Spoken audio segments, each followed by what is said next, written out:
अस्सलामु अलैकुम रहमतुल्लाह। आज हम हैं डेरा ताजी खोखर पे, क्योंकि यहाँ पे आज प्रोग्राम था।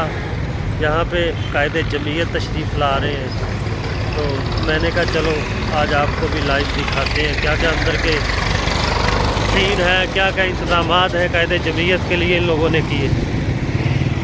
अभी अंदर जा रहे हैं तो फिर इंशाल्लाह हम आपको दिखाते हैं। ये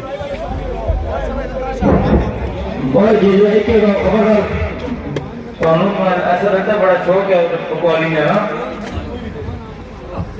आपका शुक्रिया भूल रहे हैं। लव यू फारूक भाई।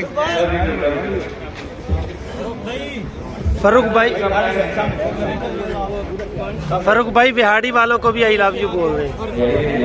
जज़ाकल्लाह। इंशाल्लाह आपके लिए दरवाजे खुले हैं।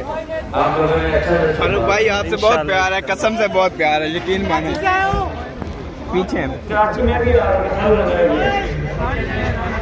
आपको पता है कराची वाले ने ऐलान किया